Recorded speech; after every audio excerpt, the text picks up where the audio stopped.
used to give in the command also, in the preamble also, they are used to encode or collect the optional arguments. So square brackets in preamble and as used an optional information, for example, in theorem and lemmas or proofs, they should be used carefully. There they can create trouble. Okay, moving on to the next one, empty spaces and line breaks. This is something which usually is not bothered about, right?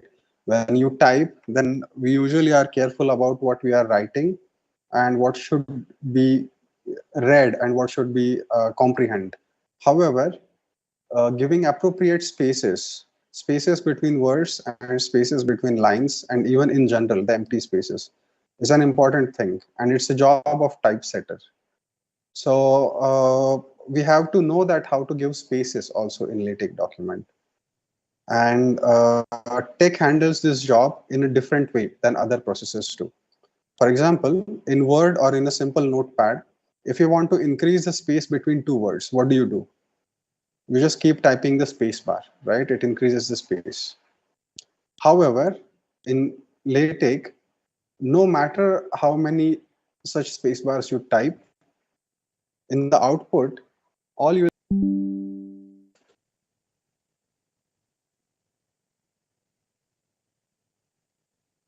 let me, for example, start a new document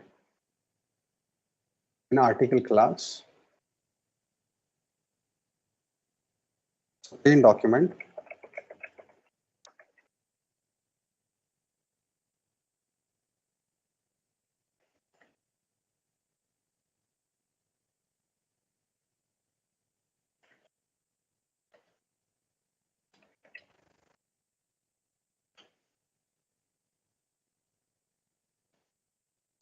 If I run it, this is the output which I get.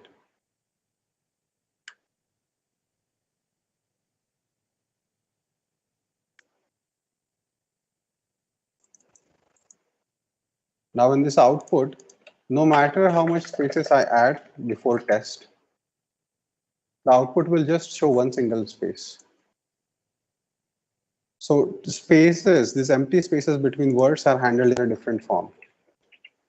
Another is the spaces between lines. If you have certain content,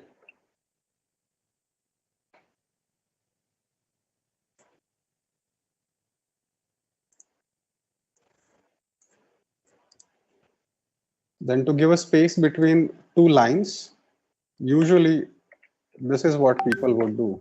Those who know LaTeX will just give a different line, two lines. There are three distinct ways to do it.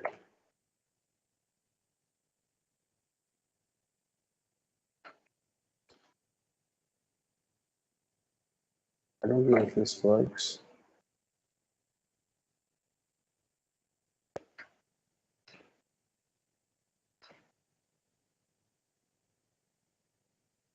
You see, there are three different ways to give line breaks. The first one is that you write these two left slants, left dashes twice consecutively. And then this will create a line break. It's here.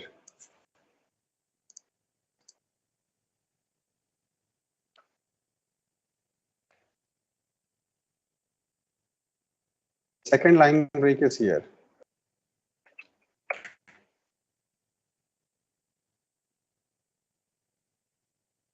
And the third one is here.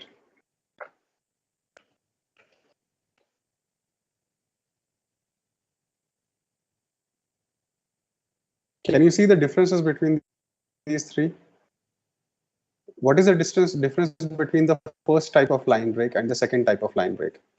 In the second one, I just left an empty line here. In the output, what is the difference?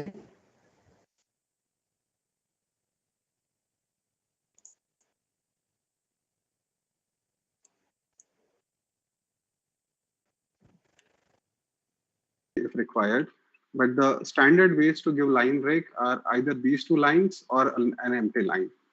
Most preferred way is the second type of break. The first type of break, it should be avoided. The second type of break starts a paragraph, but then you may ask what you want to do. If you want, standard ways to give line break are either these two lines or an empty line. Most preferred way is the second type of break. The first type of break should be paragraph, but then you may want to do, if you want, writing the command no indent will end, it will stop the,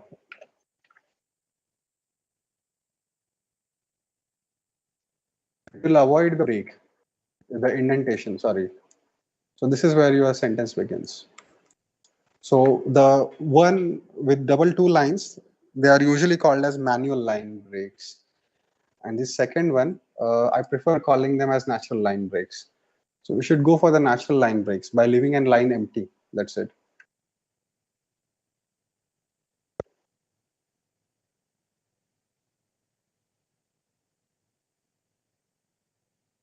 So an empty line induces a paragraph. To create a paragraph, there is also a command called \par. But again, instead of writing a command, an empty line break is recommended.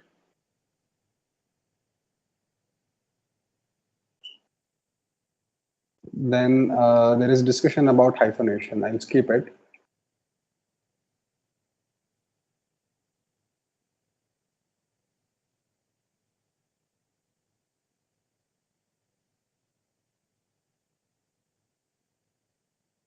Yeah, then here is something about typesetting.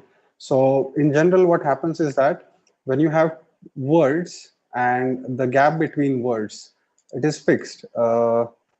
Somehow in Indian languages, we haven't been careful in documenting these small issues. However, there are two different types of spacing when it comes to spacing between words. So in German language, for example, all the spaces between two words are the same size. However, there is something called as French spacing, and English also uses it the way this is done. So what LaTex does is that if you use full stop, it will here, and then the spacing between this full stop and the next letter will be larger than spacing between two consecutive words. And in English, because we use French spacing, we have to tell LaTeX manually that the French spacing, this spacing.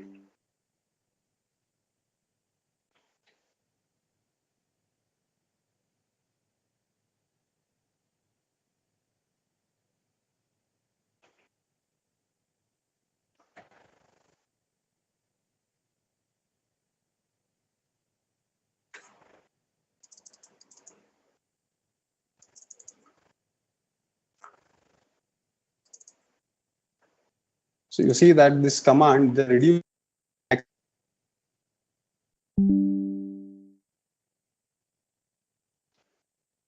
then there is kind of a convention when it comes to writing mathematical papers or in general research papers.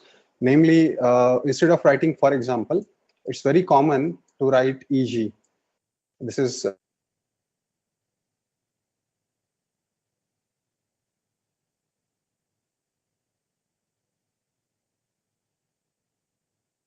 should be avoided. Instead of that, it is better to write full sentence. It is better to write the full phrase, such as, for example, that is, instead of CF, a good English option for it is that see or refer.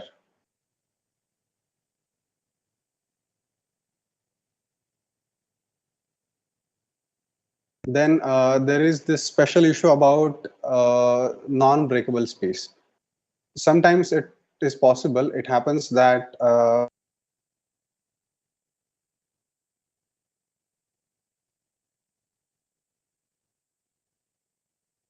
say if this comes towards the end of the first line, then it's possible that let comes on the first line and this n goes to the next line and they get separated, which is kind of not advisable for continuous reading. In that case, what you can do is you can put a tilde between let and n. This stops such break. So instead of writing let n, you write let tilde n. If you are using math environment, then it's correct. So what happens is that writing this tilde, it connects the letters before and after it. It doesn't, even if it comes towards the line break, then it tells LaTeX that you should not break the line there. These two words are supposed to wish together.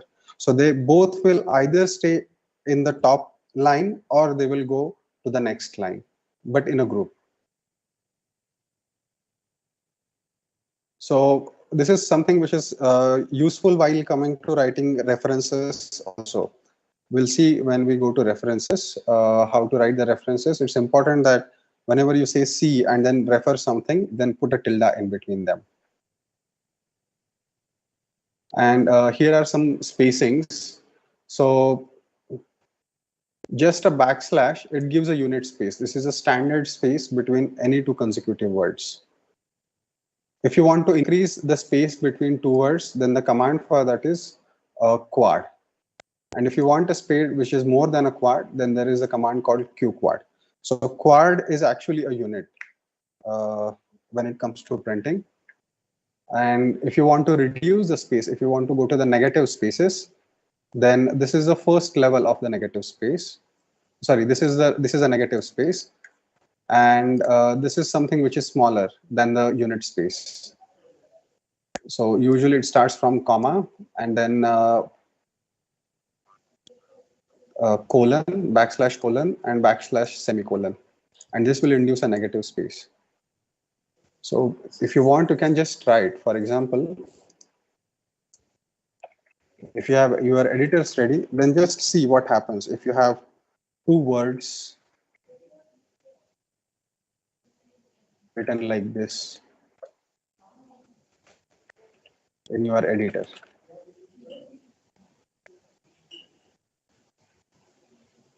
The unit space, see what quad does to it.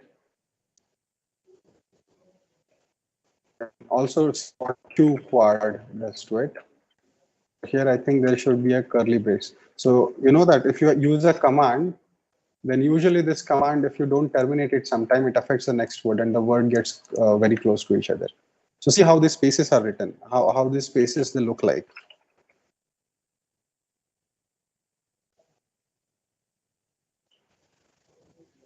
And can someone also share the screen when you use all these spaces, all this? So write some certain words and then give all this possible spacing between them. I'll come to the browser and see, say, someone's output.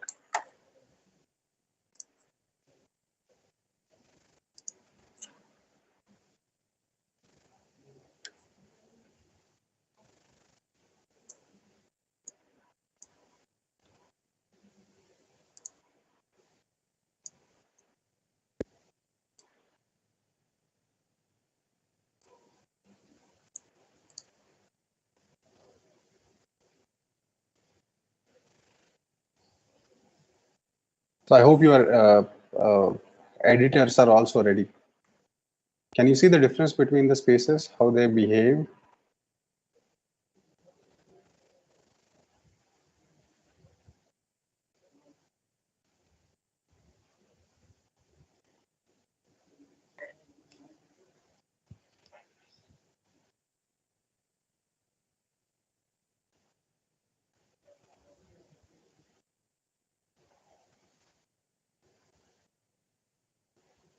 Can someone share screen?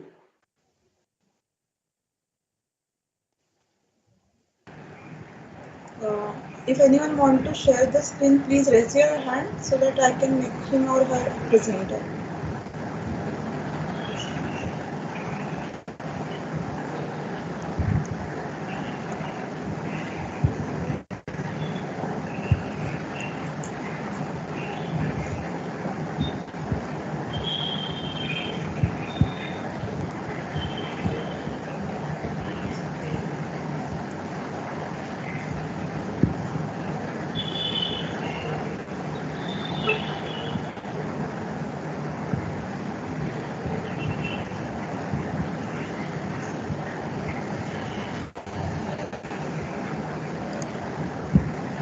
So Sagar Godse, there was some participant called Sagar Godse.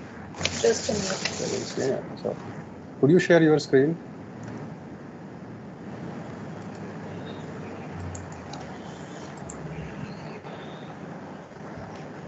Sagar, you can share your Yes. screen. Are you? And about the spaces, then a rule is that usually in mathematics, when you write integral, say integral of f over x, then fx dx, then this is a usual typesetting. But the rule is that, or a typographical rule is that this d in dx, it should be closer to f of x than the usual one. So one has to give backslash comma spacing there.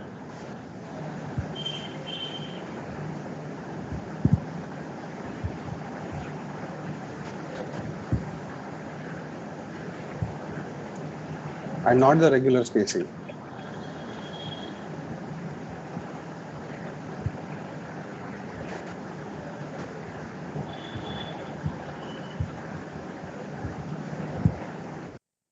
The first desired spacing and not the second, the later one.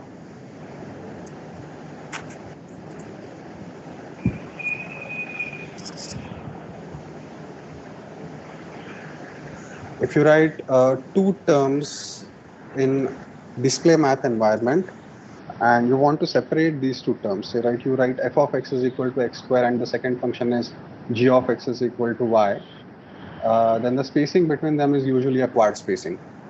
Given an equation, if you want to write some text about it such that f of x is equal to something, and then the word comes where x is coming from something and something, then just before where the spacing is supposed to be quad. This is about the horizontal spacing, but you can also do horizontal spacing manually. You can give, predefined spacing, and this is achieved by h space, the command h space. Instead of doing these regular spacing, you can decide how much space you want between two words, and say that h space, h stands for horizontal, is 2 centimeter,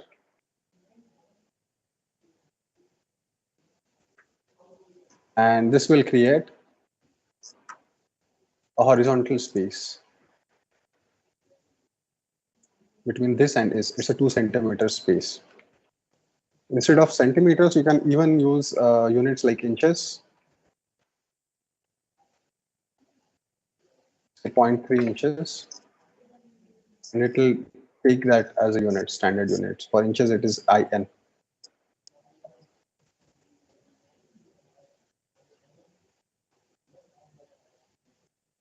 Then for horizontal spacing, if you want to just fill everything by empty line, then H.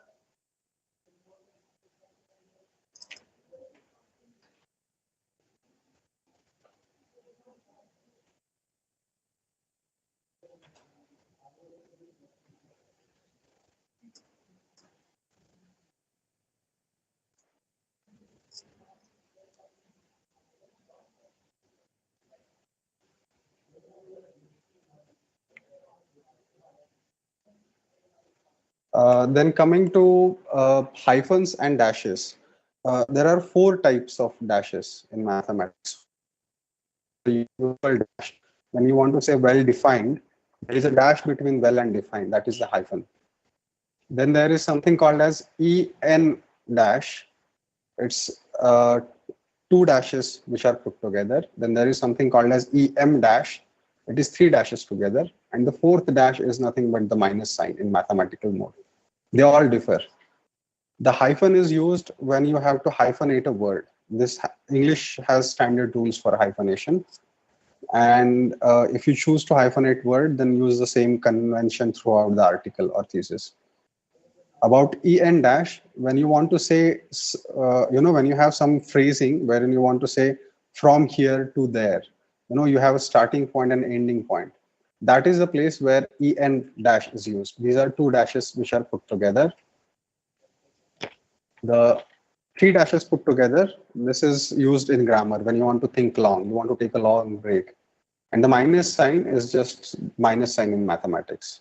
So the en dash also has an important use, namely, if a theorem or a result is named after two mathematicians, usually we write their names together and then put a dash between them.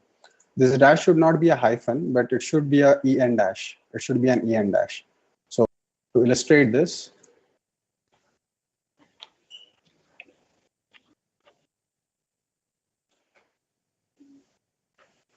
Einstein-Raichuri theorem should not be Einstein-Raichuri theorem, but it should be Einstein-Raichuri theorem. So the later dash is longer than the earlier one, if you see it. This also has one important consequence, namely, you see, after getting married, usually nowadays women, they keep both the last names, one from their the maternal surname, and also the surname after paternal surname and the surname after the marriage. And in these cases, the small dash is used. So it also allows to distinguish between name of the same person and other people. Say, for example, someone who is writing her name as uh, Kaya Patil, then this is a typeset. And if she has written a theorem with someone, then Doshi will come in distinction with it. This will also imply that the first two letters indicate the same person, but the letter is another person. For example, Marie Curie, this is her parental surname with a dash attached to Curie.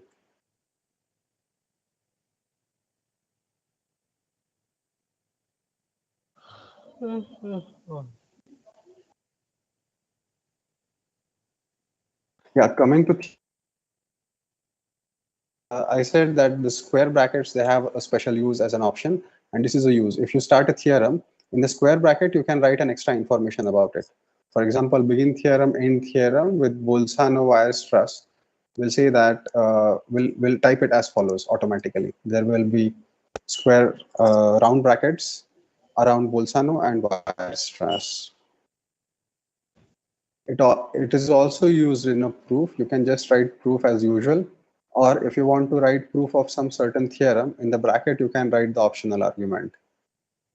And instead of printing just proof, it will print the optional argument in bold faces with a full stop towards the end. Do you want to try this about theorem and proofs?